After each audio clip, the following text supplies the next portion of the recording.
Audiolibros en 15 minutos. Suscríbete al canal y explora un nuevo libro cada día. Reafirmarse para evitar que los rechazos menores causen un daño grave. ¿Recuerdas la primera vez que te rechazaron? Quizás no te eligieron para un equipo en la escuela o no te invitaron a una fiesta. Sea cual sea tu primera experiencia de rechazo, una cosa es segura, no fue la última. El rechazo ocurre durante toda la vida. El chico que no te eligió para su equipo se convierte en un extraño que ignora tu amable saludo o en una empresa que no te contratará. Pero a pesar de que es tan común, el rechazo sigue doliendo. Escuchar un no o sentirse excluido desencadena dolor emocional e ira, y afecta nuestra autoestima y sentido de pertenencia. Y al igual que un rasguño puede provocar una infección si no se trata, los rechazos menores pueden provocar problemas psicológicos más graves. El mensaje clave aquí es, reafirmarse para evitar que los rechazos menores causen un daño grave. Uno de los efectos del rechazo es que hace mella en tu autoestima.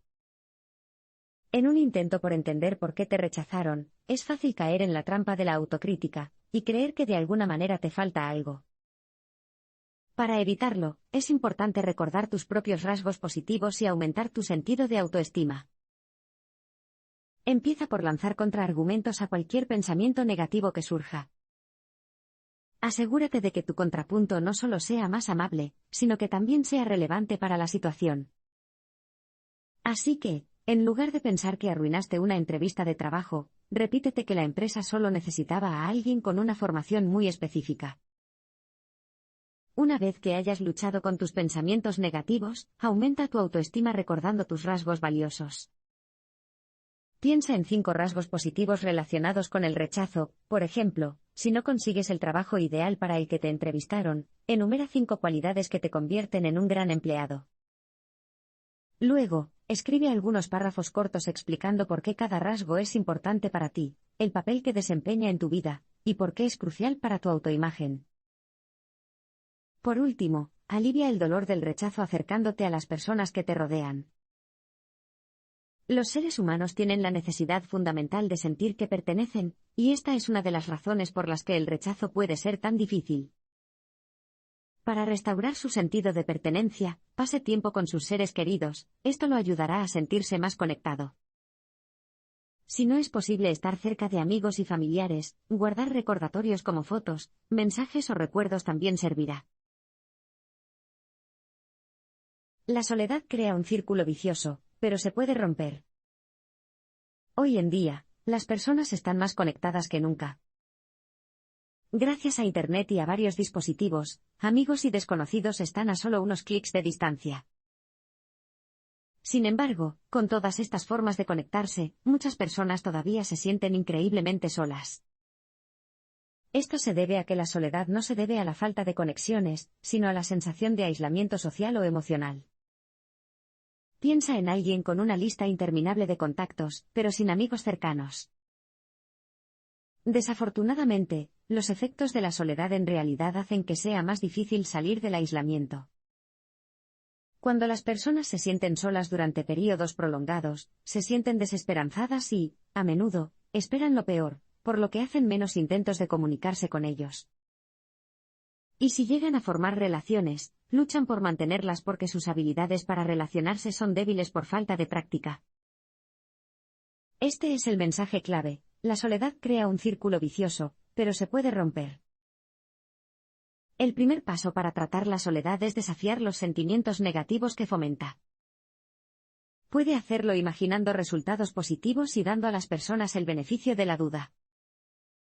Por ejemplo, en lugar de pensar que no conocerás a nadie en una fiesta o que la gente no querrá hablar contigo, imagina conocer gente nueva y amistosa. Esto último hace que sea más probable que aceptes una invitación. La impotencia es otro sentimiento negativo que surge de la soledad. Y para superarlo, hay que tomar medidas. Ponte en contacto con personas con las que hayas tenido interacciones positivas en el pasado, o utiliza las plataformas en línea para apuntarte a actividades interesantes. Esto hará que se sienta capacitado para cambiar su situación. Después de abordar las percepciones y los sentimientos negativos, concéntrese en su comportamiento. La soledad hace que las personas, sin saberlo, actúen de manera que alejan a los demás. Esto incluye evitar eventos sociales, dar respuestas bruscas durante las conversaciones o concentrarse en el teléfono en lugar de interactuar con la gente. Para identificar qué es lo que te impide avanzar, piensa en tus experiencias sociales pasadas, y enumera 3 cosas que hiciste que te impidieron interactuar. Tenga en cuenta esta lista como recordatorio de lo que no debe hacer. El último paso para combatir la soledad es ejercitar un importante músculo relacional, empatizar con las personas y ver las cosas desde su perspectiva. Hacer esto mejora la comunicación, la resolución de problemas y la compasión, todos ingredientes clave para relaciones sólidas y significativas. Haz que este músculo trabaje imaginándote en el lugar de otras personas, y esforzándote por entender cómo ven y experimentan las situaciones. Recuperar partes de nosotros mismos y encontrar sentido nos ayudan a reconstruir nuestras vidas después de una pérdida y un trauma. Cuando pensamos en una pérdida o un trauma, normalmente nos imaginamos eventos como un accidente que cambiaría la vida o, lo que es peor, la muerte. Estos tienen un impacto indudablemente fuerte en nuestro bienestar, pero no son los únicos tipos de pérdida y trauma. En el extremo menos severo de la escala, las relaciones terminan, empacamos y nos mudamos a nuevos lugares o perdemos trabajos. Experiencias como estas pueden perturbar nuestras vidas y cambiar la forma en que nos vemos a nosotros mismos. Y recuperarse de ellas es como reparar huesos rotos. Las piezas deben volver a colocarse correctamente para que los huesos sanen y, eventualmente, funcionen como solían hacerlo. El mensaje clave es este: recuperar partes de nosotros mismos y encontrar sentido nos ayudan a reconstruir nuestras vidas después de una pérdida y un trauma. Una forma en que la pérdida y el trauma nos afectan es amenazando las formas en que nos identificamos. Por ejemplo, alguien que se define a sí mismo por su carrera estelar podría perder repentinamente su trabajo. O bien, después de un divorcio, una mujer puede evitar las actividades significativas o los amigos porque son dolorosos recordatorios de la pérdida. Para recuperar nuestro sentido de identidad, es vital recuperar las partes de nosotros mismos que hemos perdido. Una buena forma de empezar es enumerar las cualidades y actividades que valoramos pero con las que no hemos podido participar desde el doloroso suceso. Luego debemos explorar por qué nos sentimos tan desconectados de ellos e identificar formas de reintroducirlos en nuestras vidas. Al abordar primero los pasos más fáciles, luego podemos avanzar en la lista y comenzar gradualmente a vivir una vida plena nuevamente. Además de desafiar nuestras identidades, la pérdida y el trauma también pueden sacudir nuestras creencias fundamentales. Por ejemplo, creer que el mundo es generalmente justo, y luego pasar por algo particularmente injusto puede hacer que cuestionemos nuestra comprensión del mundo.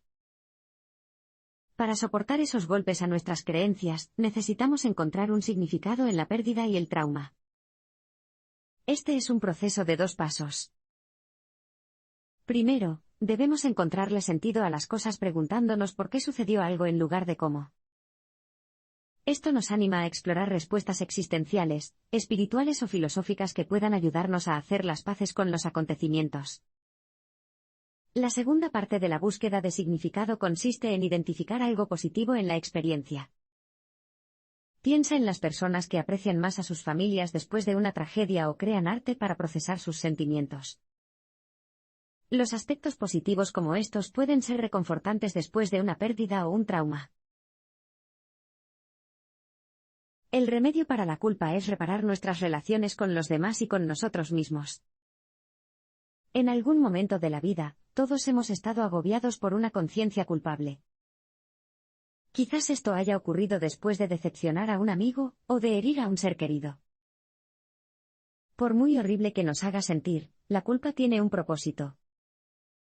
Nos motiva a hacer lo correcto, y ayuda a proteger las relaciones importantes en nuestras vidas. La culpa solo es un problema cuando causa angustia, y nos impide vivir plenamente o tener relaciones felices y saludables. Por ejemplo, podemos sentirnos tan culpables por la forma en que hemos hecho daño a una buena amiga que la evitamos por completo. Afortunadamente, no tenemos que estar paralizados por la culpa para siempre. El mensaje clave aquí es, el remedio para la culpa es reparar nuestras relaciones con los demás y con nosotros mismos. Cuando hemos herido o decepcionado a alguien, la solución a la tortuosa culpa parece fácil, arreglar la relación disculpándose.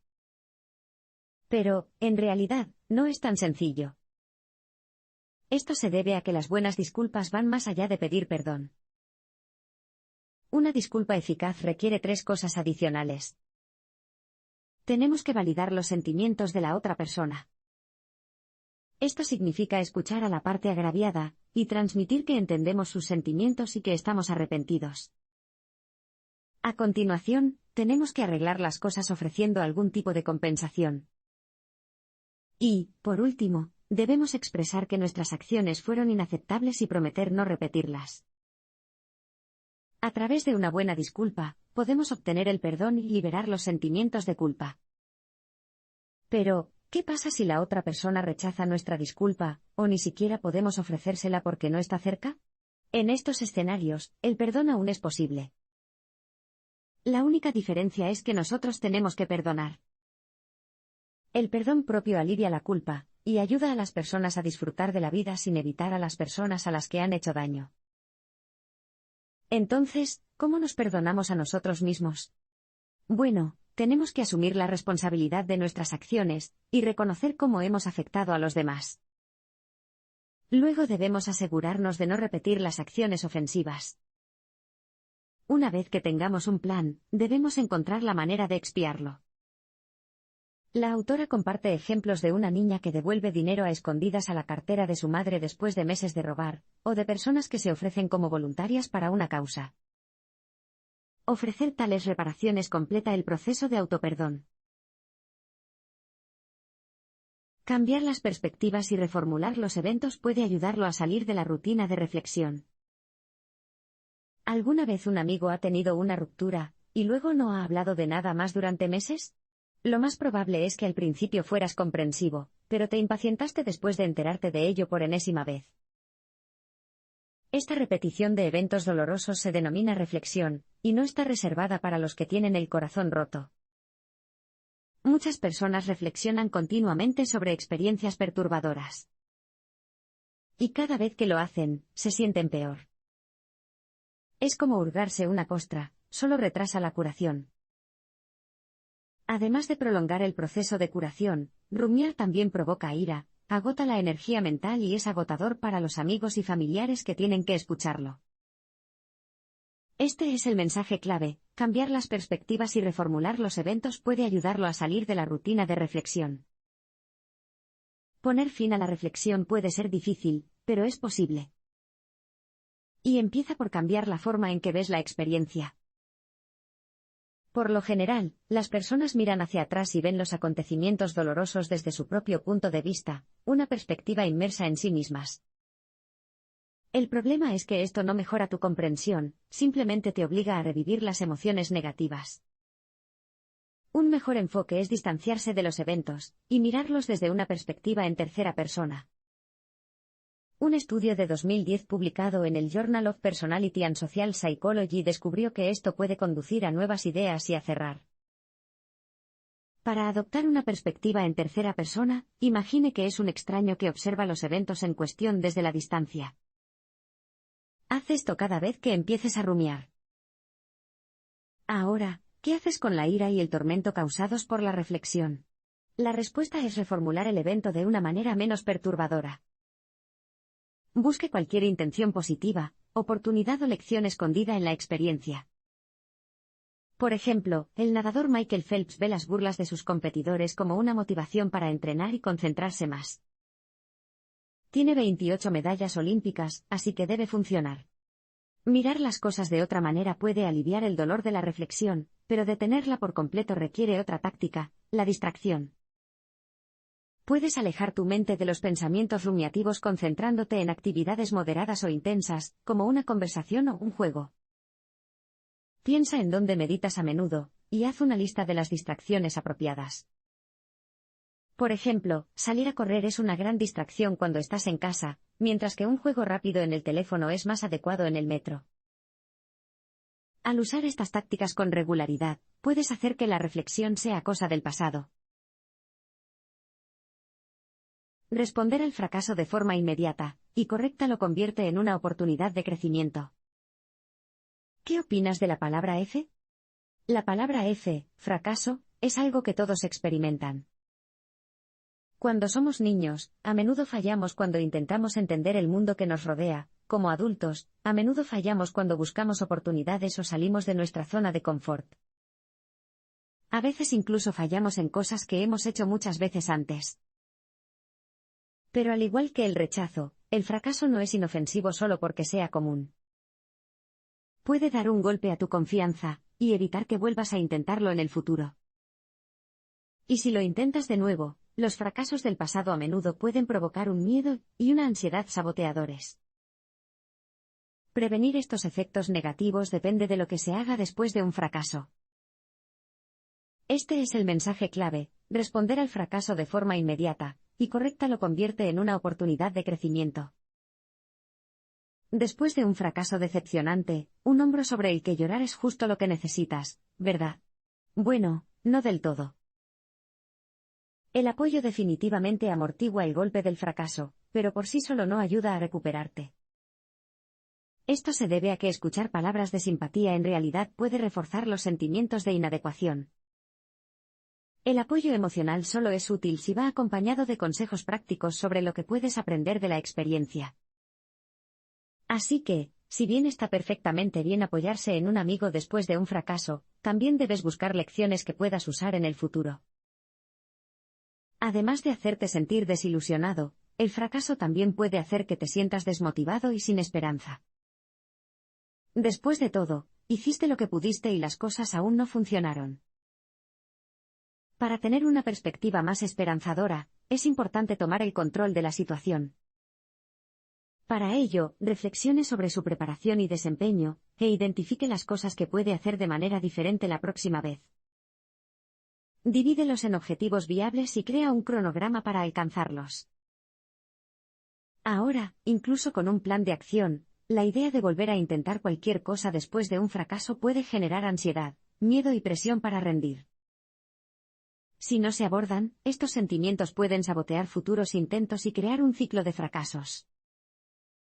Por ejemplo, una de las pacientes de la autora estaba tan ansiosa por volver a trabajar después de años como ama de casa que inventó excusas para faltar a las entrevistas de trabajo. Como puedes imaginar, no recibió ninguna oferta de trabajo. Para evitar que el miedo y la ansiedad se interpongan en tu camino, habla de tus sentimientos con tus seres queridos o con un terapeuta, o escribe un diario sobre ellos. Y si los miedos te distraen mientras intentas hacer algo, haz ejercicios de respiración para reenfocar tu atención. Para fortalecer la autoestima, sé más amable contigo mismo y reconoce tus cualidades positivas. Cuando llega la temporada de gripe, los padres, los médicos y otras personas bien intencionadas recomiendan vacunas contra la gripe, remedios caseros y alimentos para reforzar la inmunidad. Su razonamiento es sólido. Si su sistema inmunitario, el sistema de defensa del cuerpo contra las infecciones, es débil, es más probable que se enferme. La baja autoestima se parece mucho a una inmunidad débil. Te hace más vulnerable a los golpes y trastornos de la vida.